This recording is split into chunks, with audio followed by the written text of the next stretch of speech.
Hi, welcome to Magoos Corner. I'm your host, Trevor Gregg, joined by the beautiful Hugh Johnson-Schroeder from Rosewater. Hello, sir. How you going? Now, Division 5 reserves. Straight off the bat, we saw Pulteney on the weekend. They were very, very good. Sitting on 9 wins, no losses at the moment with a percentage of 60.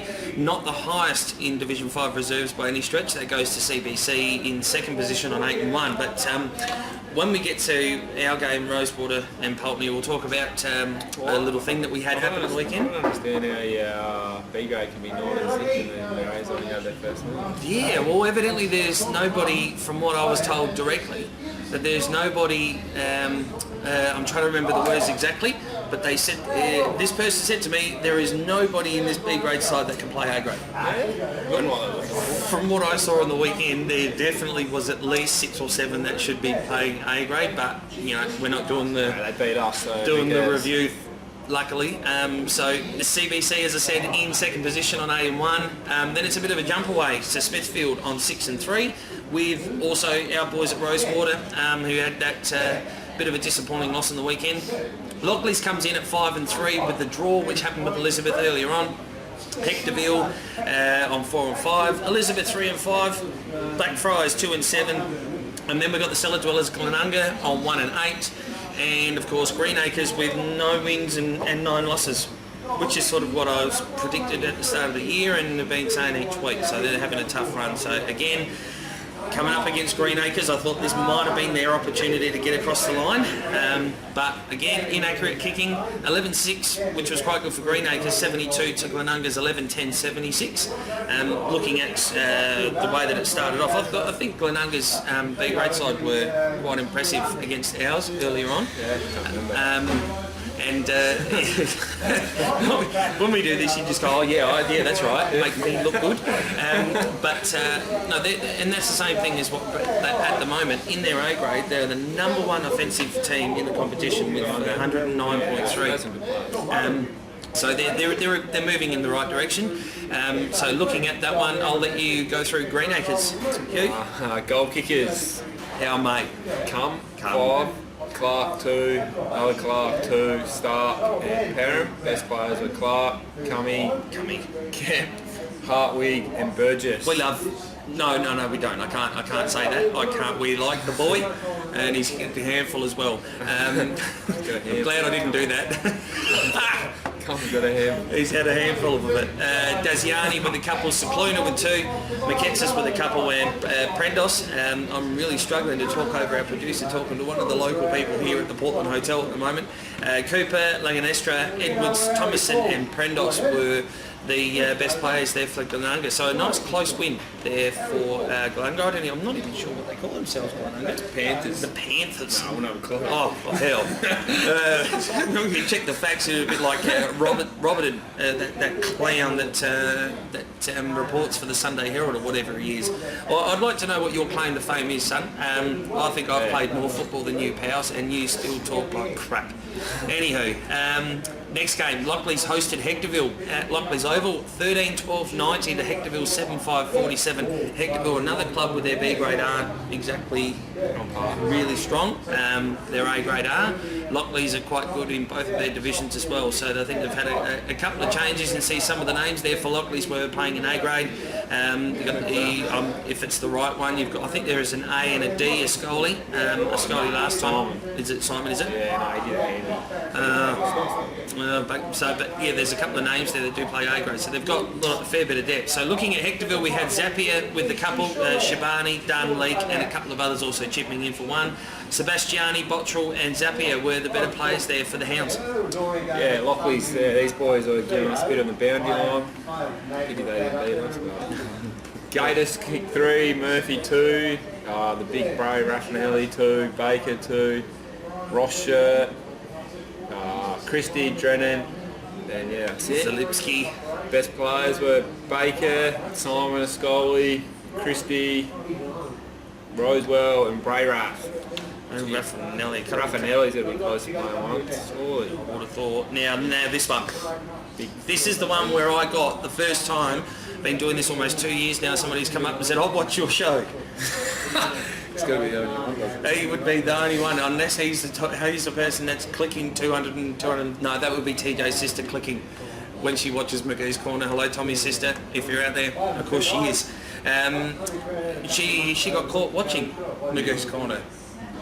Who did she follow? Yeah. She got caught watching it while she was on her own. Now, looking at this one, straight off the bat, first few minutes of the first quarter, our boys were very, very impressive.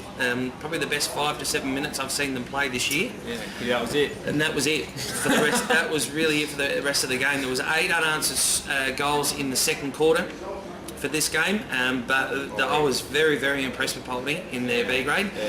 It helps coaching a side like this when you don't have to do much, and that is a good thing. I'm not taking the piss at all. Yeah, that looked good. Goal kicks for Rosewater were Brewer 4, Hudnam 3, and Balls on Chin 1. Brewer, New Church, King, and Peterson were the best players. Yeah, Timmy had a very good game against. I think it was against O'Connell.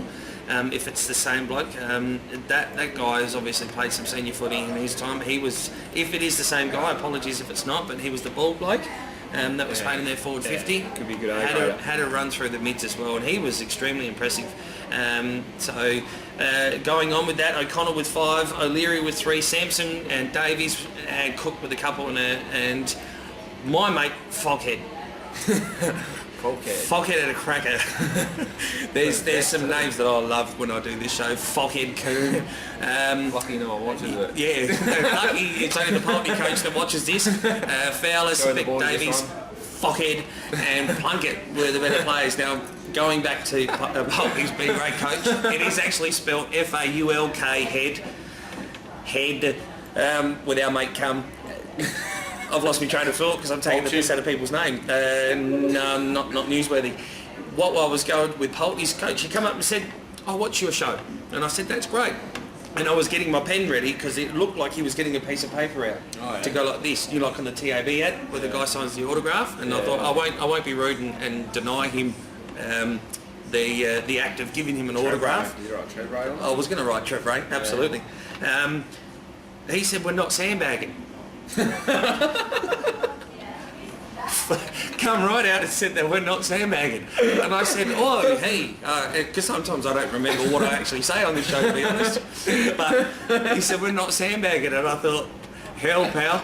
From what I just saw, I think he said there was not. That's what it was. There is not one player in this B grade side that is eligible to play A grade. Eligible. Or that deserves an opportunity to play A grade, something to that effect. And I thought, shit me, if that's the way that you view your players, pal. But anyway, it was a deserved win. As we said, 18-12 to 8-4. They were very, very strong, and it followed through in their A grade. But I still can't understand why they are undefeated in their A grade and now one win. Against Rosies. Yeah, against Rosewater. Unfortunate, but yeah, I'll get the boots on soon. Next one. Blackfriars and CBC out at St Dominic's Oval.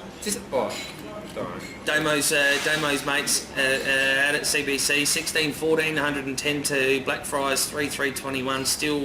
Still hurting Blackfriars, not getting much results for their efforts. Good in the ones, I think their twos just struggle a bit. But yeah, maybe all the star jumps that they do it before the game. Star jump. Yes. Having a monstrous routine before they play a game. Goes for about 20 minutes, 164 cones out in the oval. But it is quite impressive to watch before they get the star jumps. Yeah. Looking at the first quarter, CBC got out to a 4-goal lead. Blackfriars not getting a score on the board at all. Kicking 3 and then 6 goals to CBC in the third. Only a couple there, not scoring again. And they kicked 1 goal in the last quarter, Blackfriars, to CBC's 3 goals. 3. Yeah, you know, so it's just, unfortunate. But for the CBC, Clark with 5, Farrow, Boffo, Buckley, Stone were the multiple goal scorers, and a few blokes chipping in with 1 apiece. Raiders, Clark, Bodie, Pedersen and Boffo were the better players. Yeah, and Blackfriars, Haynes, Nudden and Borridge who'll kick 1 each. Buzzer. Best players were Curtis, Jeffries, Cross.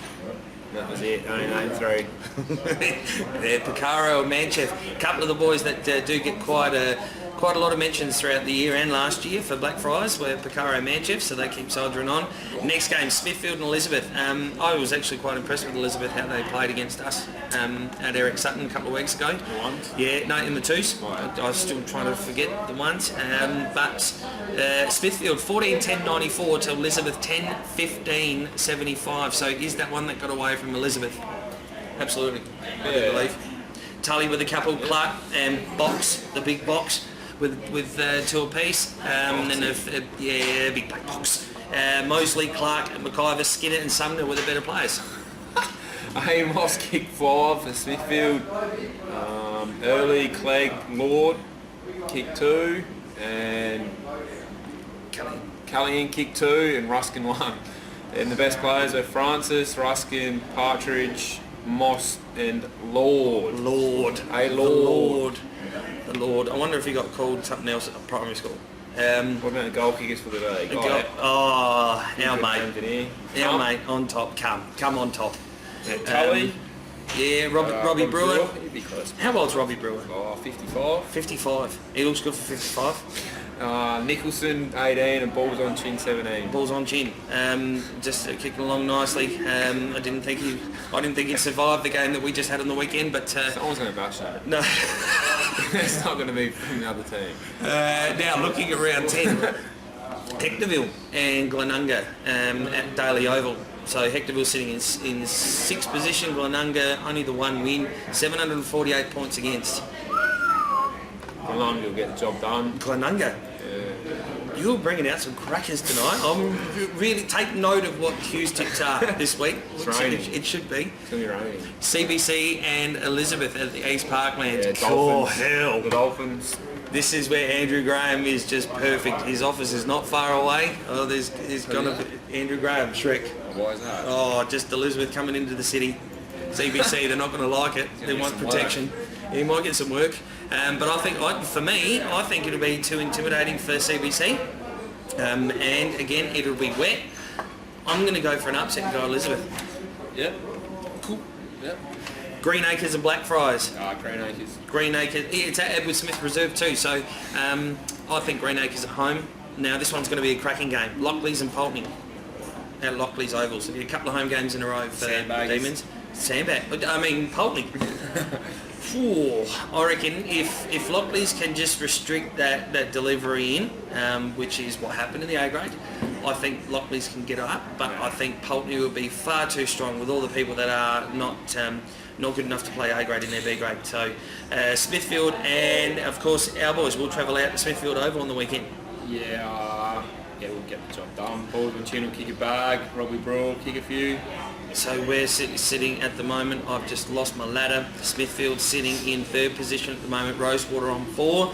Virtually the same in regards to points against, but Rosewater still sitting a little bit behind there with points 4, so about a couple of hundred behind. Yeah. So Doc should get him over the line. he denied coming on the show because he said he can't read and he can't talk properly, but I can't see that. That's right. It's hard. I need to be impartial, but I want to be loyal. And you go for the draw.